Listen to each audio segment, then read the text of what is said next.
What's going on, everybody? Welcome to the Design Lounge. Today I'm going to be creating this Willy Wonka and the Chocolate Factory poster using Adobe Illustrator and Photoshop.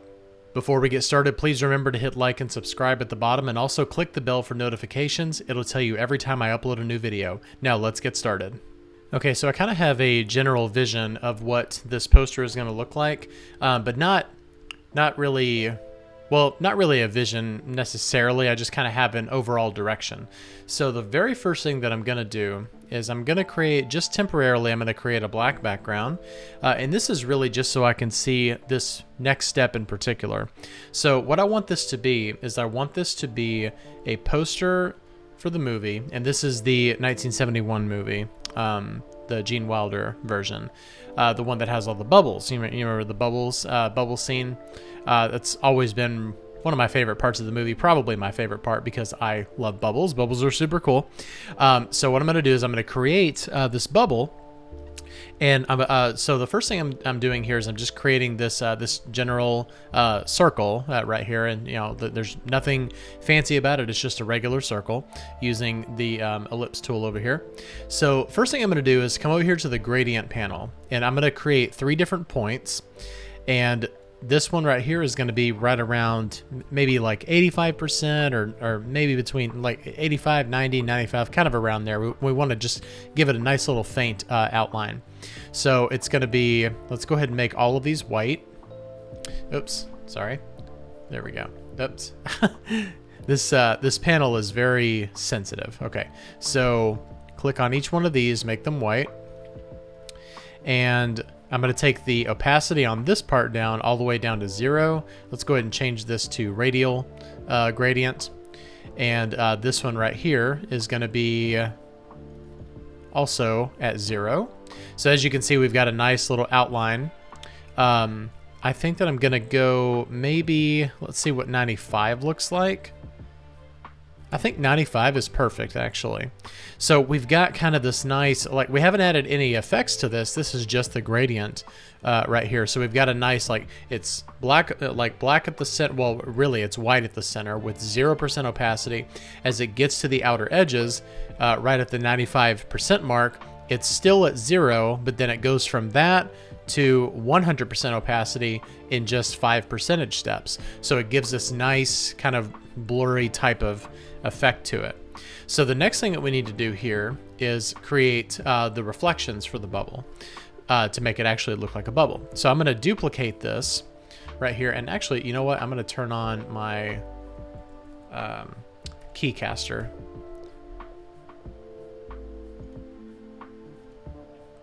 So that you can actually see what I'm doing. Sorry, I'm still fairly new to this particular program. So, okay. All right. So now what I'm gonna do is I'm gonna grab this shape right here. I'm gonna bring it up probably about to right there, roughly. You can bring it up a little bit more if you want to. There's not really an exact science to this, but I'm gonna hit the A key. And just select that one anchor point right there and bring it up to about here. So, as you can see right now, we've got this weird kind of gradient effect taking shape, but but that's totally fine because we're just going to make this solid white. So let's grab this whole object right here. We're just going to scale this down, and I'm going to duplicate this by holding Option on my keyboard and flip it. So then bring it over here and align it to the center of that bubble, and then just kind of rotate it like this. Don't necessarily have to hold your shift key. You want to kind of, but you want to make sure that the reflections there are in proportion to each other. And then with this part right here, I'm going to make this one just a little bit smaller and maybe move it in a little bit here. So we've got a nice bubble, and now I'm going to grab both of these and go to Effect, Blur, and Gaussian Blur. And I'm pretty happy with 5 pixels. I think I'm just going to leave it like that. Okay. So now I'm going to group this together, select the bubble, select both, and then select the bubble as the main object. Align center and align center. Even though that is technically center, I think I am going to move it just a little bit that direction. I think that's good. Okay, because like, you know, like the most important thing is for it to be optically centered. So, and actually this bottom right portion is looking a little too close to the edge. So I think I'm just gonna play around with this a little bit, and you can play around with yours as well, like if you're gonna be making a bubble, to make sure that it's exactly the way that you want it. Okay. All right, so I'm gonna unlock everything here, and I think what I'm gonna do for this poster, I think I'm gonna go with kind of like a dark blue background. I may actually match Willy Wonka's exact shade of his suit. So let me go search Google Images and see if I can find that exact shade. Okay, so I found his suit here, and let's make sure that we have the Gene Wilder version and not the Johnny Depp one. Nothing at all against the Johnny Depp version. I actually really, really love that movie. I love both movies. So I'm one of those weird people that thinks it's possible to love both movies. So all right, so let's grab this right here. It's more of like a purple right here, but I guess he is wearing like purple. I guess I've always thought of it as blue, but let's see. It could just be the image, but let's see here. You know, like if you look at these right here, you've got different shades and everything like that. But I guess it is more of like a, you know, more of a purple color. Although Johnny Depp's is definitely more like going toward the cranberry side there. But yeah, we'll just keep it that purple, and that's fine with me. Okay, so what I'm gonna do now is let's go ahead and throw our type on there, so that way we can just kind of make the bubbles work where we want them to go. And I am going to go Swiss style with this. So let's go with Helvetica, bold. And let's go ahead and put together a color palette. And I want nice, bright, vivid colors here. So I think I'm gonna grab that yellow right there. It's really the key. Like, that's one of the things about this movie is the really super bright, vivid colors. I've always loved it. So I like this red right here as well. And let's get a nice green. I may have to, okay, actually that's a good green right there. And then, oops, I put that on the stroke. There we go. And then let's grab a nice blue. I'd like something that's more obviously blue. It's pretty much covers the overall palette of the movie, I think. And look at that, it matches nicely with the chocolate room. Did you like that? All right, so let's for right now I'm gonna get all of the text on here, and just so I can actually get it onto just onto the work area in general. And for right now I'll just keep all of it yellow. So let's first thing we're gonna do is go to optical kerning for this, and I think that we'll just kind of see how this all works out. And I think I'm going to align it to, you know what? I'd like to align it to the bottom, actually.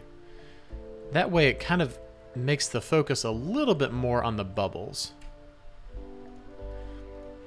All right, so this right here, I'm going to really tighten up the tracking. Probably, I think 130 is good. And let's send it all the way to the bottom. And what I want to do is I want to send the baseline to the bottom. There we go. And then -2 inches. And then let's get to where the edge of the text. It looks good. Okay. Also 2 inches. All right. So I'm happy with the position of this. However, you know what? I think I may actually try going much larger. Well, maybe not much larger, but just larger in general. And let's send this to the bottom again.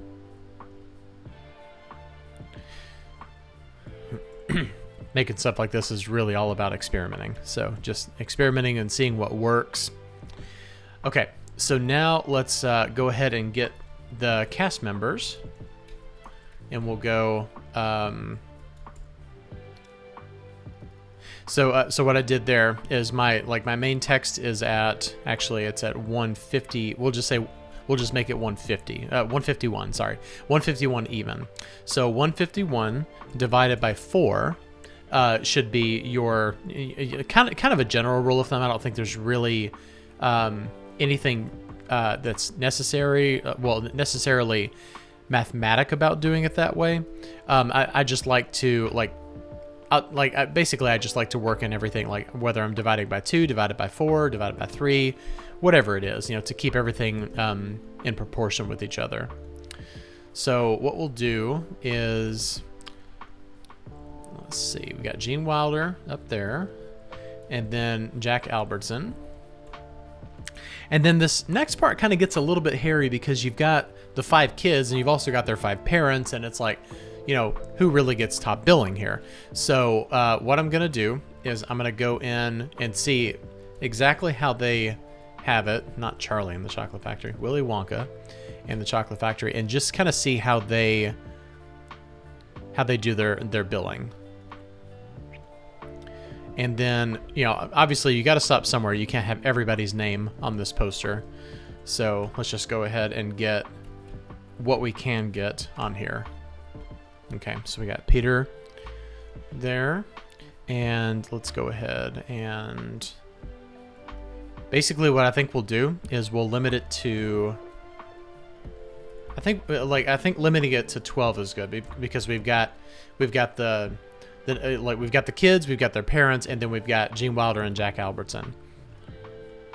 And then what I'll probably do here, let's see if we do Julie Dawn Cole, will make her 2 lines as well. And then Leonard Stone. This kind of makes it look like, just in terms of the names, it kind of makes it look like one of those movies like Love Actually, where like 20,000 people are in it and they're all big names. Okay.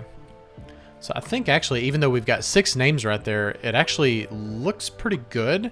But I think that we're going to have to go down a little bit more in size. And I think 30 actually works just fine. And we'll go 35 point for the leading as well. All right, so let's... Actually, before I do that, let's do this. And let's make sure we get our positioning exactly correct, because whenever you make changes to the text size, it's obviously going to change things around a little bit. Okay, so... Okay, that's looking good, and now we'll just go in here and get the rest of the names.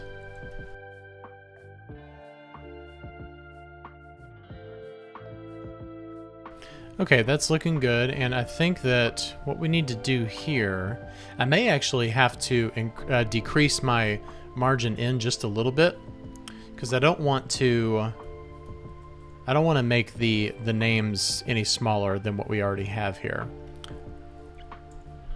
So let's do this, and we'll go, let's group this together first so that way they don't get messed up in their proportions. And now we'll just left align all of these together, and then we can group them together.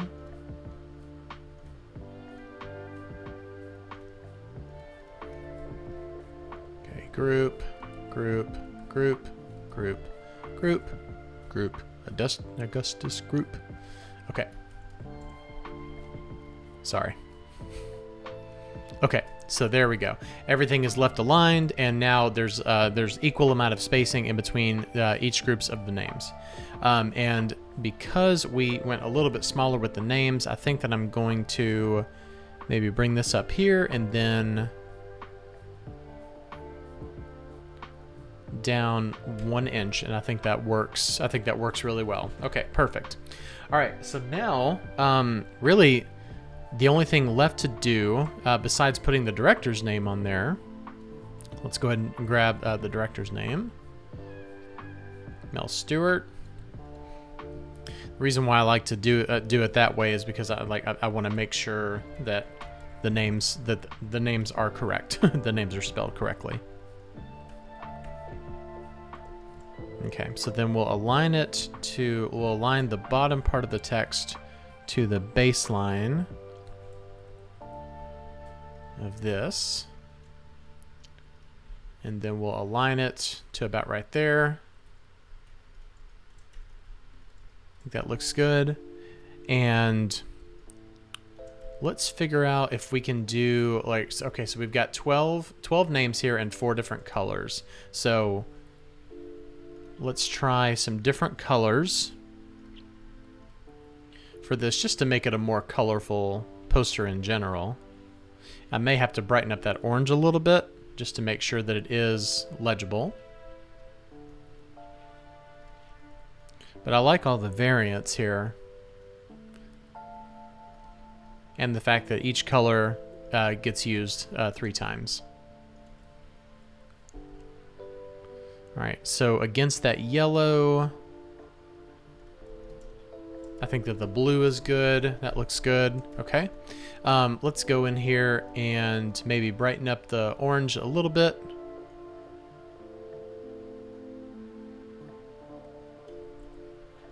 There we go. It definitely gives it a little bit more contrast against that dark purple background. Okay, so at this point, now we just need to start placing our bubbles. So what I'm going to do is I'm going to go in here and so this bubble is all grouped together, so it's all one group, and the bubbles are actually going to be random. So like I'm not gonna really follow the grid necessarily. I want it to be just kind of random, kind of here and there type of places. I want it to go off the paper, and just be random. So what I'm going to do is I'm going to speed up this portion of the video so that you're not watching me do all this tedious work right here. Before I get started with the bubbles, I'm going to lock everything down so that way I don't accidentally interfere with any of the other elements. So I'm going to go ahead and get all the bubbles placed here, get it nice and random, and yeah, so I'll be back in just a minute.